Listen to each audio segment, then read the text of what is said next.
पहला संबंध हमारा, हमने कल श्रवण किया 7 संबंध थे। उनमें पहला रावण, दूसरा विभीषण, तीसरा सुग्रीव, चौथा लक्ष्मण, पांचवा भरत जी, छठवा सीता जी, सातवें राम जी। ये हमारी 7 वृत्तियां हैं जीवन में। पहली वृत्ति जो रावण की, उसे कहते अहंकार। दूसरी वृत्ति जो है वो है ब्रह्म। क्या करें क्या ना करें, कंफ्यूजन में रहना। आधे तो महाराज भगवान के मंदिर भाग रहे हैं, लेकिन काय को भाग रहे हैं ये पता ही नहीं है। लगी जा रही है भीड़, लोग जा रहे हैं। कथा में क्यों जा रहे हो? लोग जा रहे हैं, हम भी देख आते हैं क्या हो रहा है वहां पर। अब बताइए, वो खुद उन्हें नहीं पता किस लिए। तो ब्रह्म में, मंदिरों में भीड़ लगी तो भागे जा रहे हैं। काय को भागे जा रहे हो महाराज? क्यों जा रहे हो? तो पता नहीं क्यों जा रहे हैं। कभी जीवन में कोई निर्णय लेना हो तो पता नहीं है, हमेशा कंफ्यूजन में, ब्रह्म में रहना। क्या करूं, करूं या ना करूं, कर लिया तो ऐसा होगा कि नहीं होगा, निर्णय नहीं, क्षमता नहीं। ब्रह्म में रहने वाले लोग, भगवान में भी ब्रह्म रहने वाले। अच्छा, भगवान को पूजने में कहीं मेरा संसार लुट गया तो कई लोग ऐसा कहते हैं, ज्यादा भगवान में ज्यादा मन नहीं लगाना चाहिए, नहीं तो संसार छूट जाएगा। अब ये कौन ब्रह्म वाले हैं? और सबसे याद रखिए, ब्रह्म वालों में बड़ा खतरा है। इसलिए ब्रह्म के दूर करने के लिए संतों का सत्संग है, संतों का साथ है। तो दूसरी संबंध जो है विभीषण यानी ब्रह्म। तीसरा हमारी जो अंदर एक और विकार है जिसका नाम है स्वार्थ, वो है सुग्रीव। अपना काम बनाने के लिए महाराज किसी भी पातक को करने में, पाप करने में किंचित भी सोचता नहीं, वो है सुग्रीव। हम भी तो ऐसा ही करते हैं, अपना स्वार्थ सिद्ध करने के लिए किसी को कष्ट पहुंचे हम नहीं बिल्कुल समझते। और तीसरा संबंध, चौथा संबंध है लखनलाल। अब यहां लखनलाल के संबंध में हमारा जीवन अगर टिक जाता है तो समझ लीजिए जीवन में शांति आ जाएगी। जो कुछ है आपके पास, जितना है उसमें आनंदित रहोगे, जीवन सुचारू रूप से चलेगा। लेकिन अभी इन 3 वृत्ति रावण, विभीषण और सुग्रीव तक की टिकी होगी हमारी ऊर्जा, इन्हीं के जैसा स्वभाव होगा हमारा, तो समझ लो हमारे जीवन में शांति आने वाली नहीं है। लक्ष्मण जी के, क्योंकि लक्ष्मण के जीवन में त्याग है, समर्पण की भावना है अपने भाई के प्रति। देखिए, प्रेम दिखाने से नहीं होता महाराज, प्रेम खुद व खुद दिखता है। हमारी माताएं प्रेम करती हैं, ये सब दिखता है ना हमें। और जो बाहरी बनावट रूप में दिखाई पड़े, वो चाहे कितना भी दिखाएं, बहुत प्रेम करते हैं, बहुत प्रेम करते हैं, हमारे सब आंख बता देती हैं, आंतरिक भाव बता देते हैं आपके कि आपके अंदर प्रेम है या सिर्फ दिखावा है। कई बार तो हमारे यहाँ विद्वान कहते हैं कि व्यक्ति के साथ बात करने में ही आपको पता चल जाएगा, ये वाणी सब कुछ उगल देती है। जब तक मौन रहोगे तब तक छुपे रहोगे। जैसे ही आपने मौन तोड़ा और अपनी वाणी से बाहर आए तो आप क्या हैं ये आपकी वाणी बता देगी।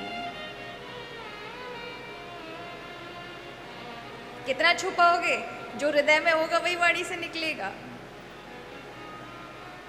तो वाणी सब कुछ पोल खोल देती है।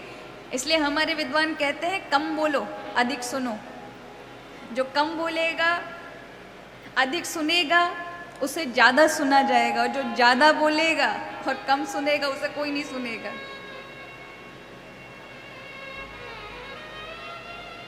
तो यहाँ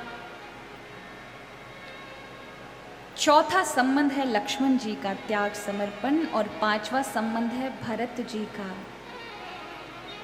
अपने अंदर के महात्मा को जगाना। सभी के अंदर भगवान ने अपना ही स्वरूप भेजा है, जो कहीं ना कहीं हमने छुपा रखा है। आपको पता है, भगवान को गुण बहुत प्रिय हैं। क्या प्रिय हैं? हम कथाएं क्यों सुनते हैं? क्यों सुनते हैं हम कथाएं? जिससे हमें हमारे गुण जो अंदर छुपे हैं वो बाहर आ जाएं। ऐसे समझे ये कथा ना, कथा अमृत है। हमारे यहाँ गोपी गोपी गीत में कहती है, 10वें श्लोक में गोपी गीत के में, तब कथामृतम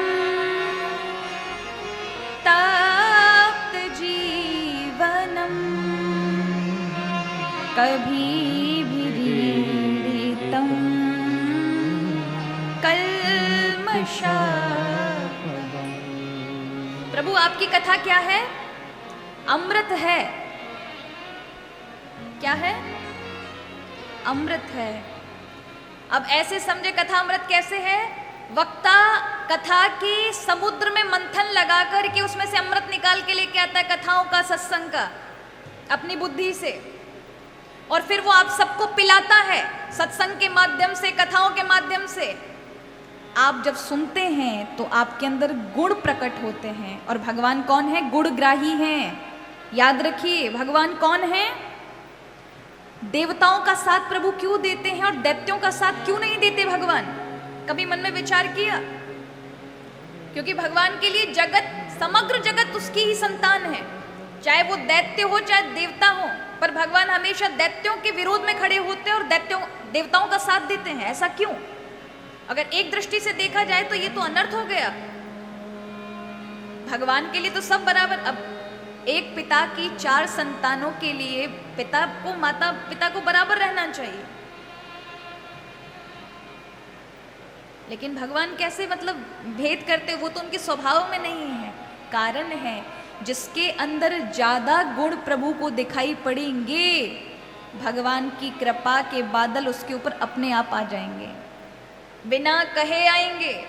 बस आप अपने गुण बढ़ाइए, क्योंकि हरि गुण ग्राही है। देवताओं के अंदर जब गुण नहीं दिखते, ठाकुर जी हट जाते हैं तो पराजित हो जाते हैं दैत्यों से। जब गुण बढ़ाते हैं तो ठाकुर जी की अपने आप कृपा छाया उन पर हो जाती है। आप भी गुण बढ़ाइए, ये कथाएं गुण बढ़ाती हैं। प्रभु की कृपा स्वतः ही बरसने लगेगी। तो यहाँ हम सभी के अंदर महात्मा हैं, तो 5वां संबंध भरत जी से, 6वां सीता। जब वृत्ति हमारी शांति में, सुख में, अंदर से आपको सुख की अनुभूति, मेरे पास जो है बहुत है, पर्याप्त है, अब मुझे कुछ नहीं चाहिए, ऐसा भाव आ जाता है, समझ लीजिए आपकी ऊर्जा सीता के केंद्र में आ चुकी है। अब नजदीकी राम है। राम माने आनंद, जीवन में आनंद आ जाता है। तो ये हनुमान जी के साथ संबंध हैं।